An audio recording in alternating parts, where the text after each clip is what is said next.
All right, hey, we're back on this job site. This is where we took out like 300 yards of waste material, and now we are doing some more work here on this property.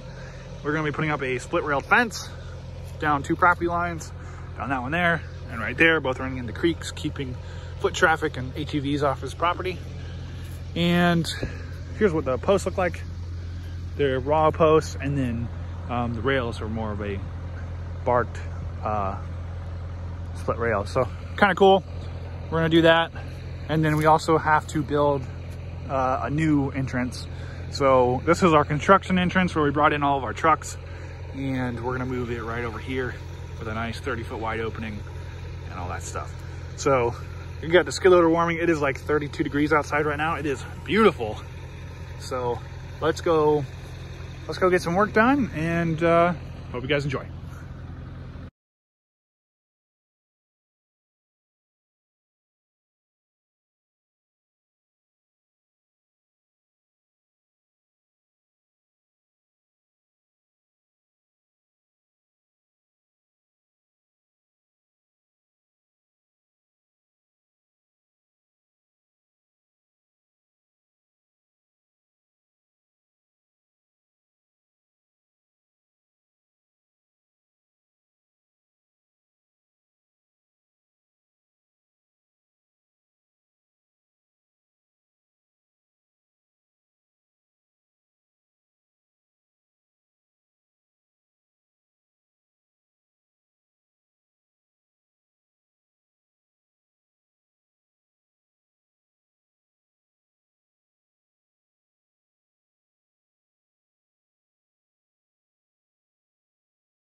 All right, there you have it.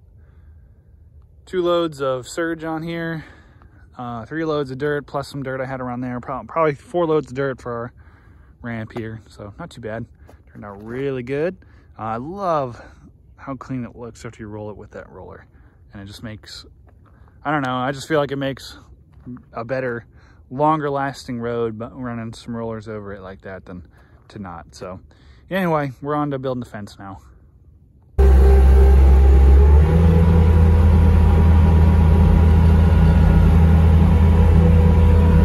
Sorry guys, I'm filming with one hand because you guys can't see anything from the tripod right now.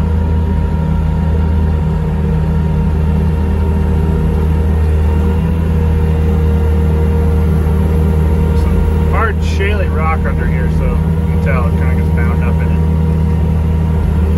Making it. Just get to my depth, I gotta pull it out. And I'm using my elbow here to move us. Pull it out, shake it.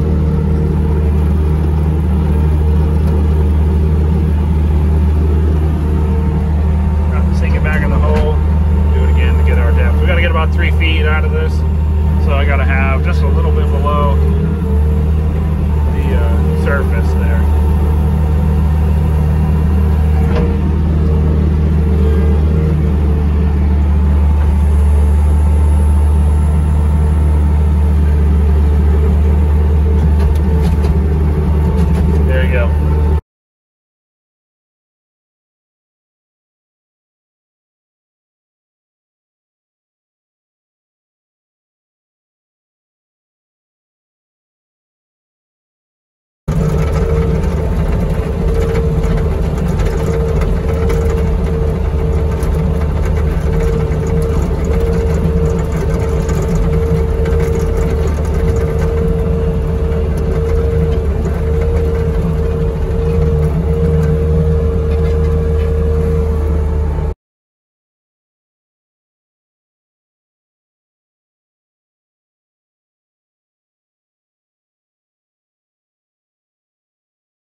All right, so I know getting started, you couldn't really see what I was doing, but I'm gonna explain it to you real quick.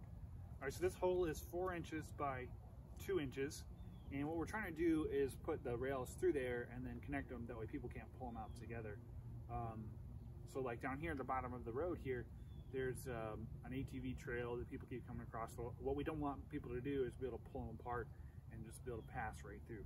So this is what we're doing to try to prevent that. So what I'm doing is cutting these like anywhere from like 1 7/8 to 2 1/4, somewhere around there. But there's enough room where I can fit one from this side and one from that side and put them in there together.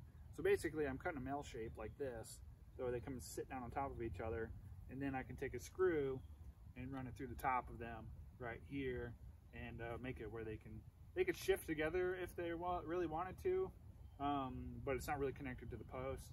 But you can also run the screws from here through it, which works too. I don't know which is going to be better over time, because I feel like these are going to twist and warp with time, so I think just being connected so they can kind of shift together is going to be best. But there are some that I haven't been able to reach, so I am using these big long screws. They're 4-inch screws, and they go all the way through that side right there. They almost poke out the other side there. So let's just grab a rail and I'll show you what I'm talking about, and we'll put it together. Okay, let's take a look at these real quick. See how all of them are different sizes? None of them are really like, some of them will fit inside of there with just a little bit of modification, and other ones you really have to cut them down to fit inside there. But because they all generally have a pretty straight edge, you can measure from there and then cut your straight line based off of that. It's pretty straightforward, but none of these are like super straight, and some of them are way more crooked than others. So I just kind of pick through the pile and use the best ones first, and then have to deal with the other ones later. But every one of them does work. You just kind of have to put a little bit of mind power into it. So let's grab one we want to use and let's cut it.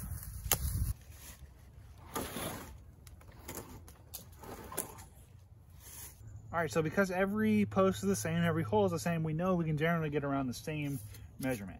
So from this side over here, we want to be 2 7/8. We are going to mark there, and we can be around between 1.5 to 2 inches roughly for our top cut on the left side. So we're going to cut it right here at 1 3/4, and we'll cut that line with the chainsaw blade, and it should fit on top.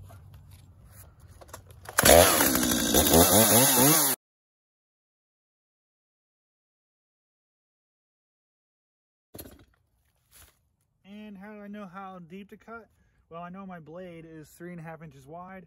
I know this post is 4 inches wide. So if I plunge a little bit past my blade depth, I should be deep enough. All right, let's see how this fits.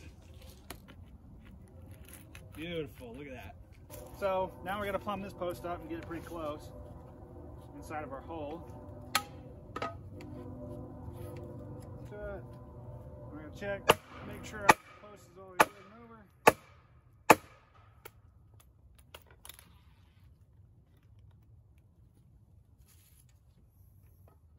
Check again. I marked 3 things on this. I have my post, where the end of my post is. For my depth cut, I have what needs to be cut off.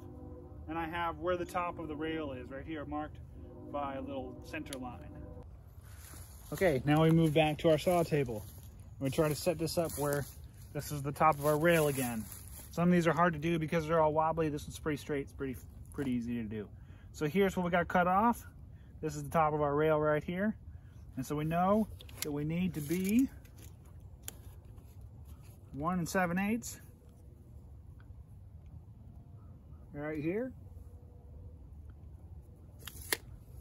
So now let's start our chainsaw and cut that up.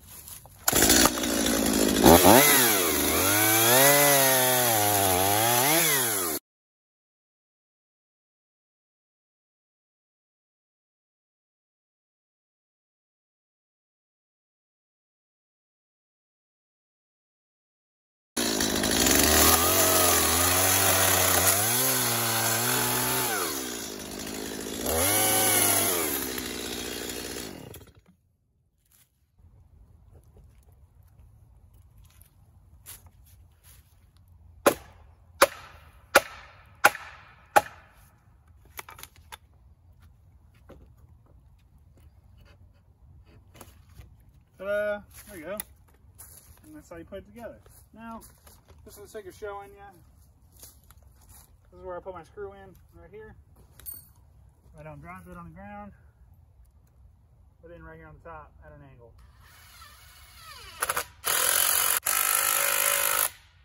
Yeah, I know. If it was a Milwaukee, it wouldn't be nearly as slow. I get it. All right, and that's that. You just continue on like that for bottom and top all the way down. It's pretty straightforward. It took me a while to figure that out, but now that I got it down, it goes really, really fast. So, and then of course you can either fill your holes now or later, however you want to.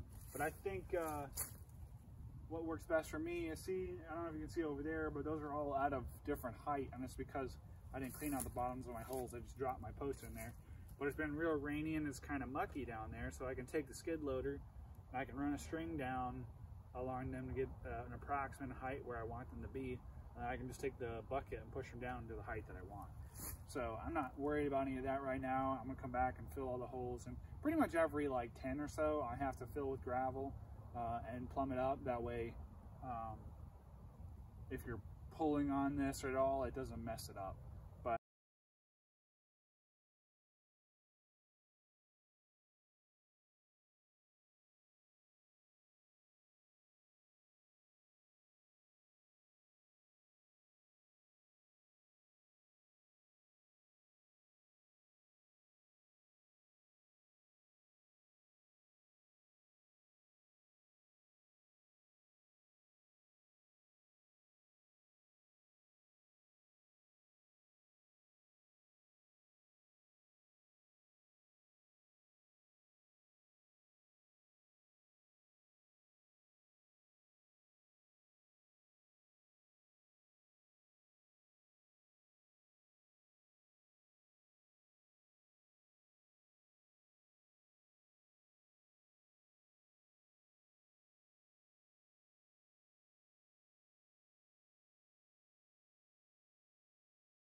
All right, so I just worked down this fence, probably 900 feet worth of fence so far.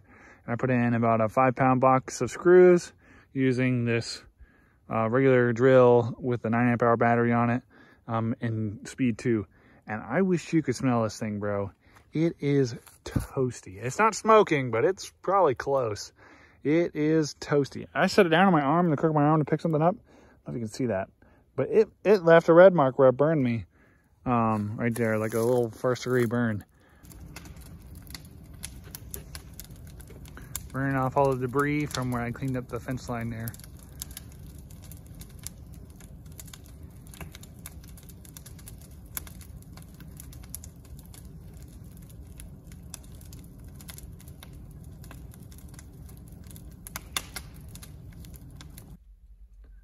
And this is about 30 minutes after that. Check that out. That is some big flames right there.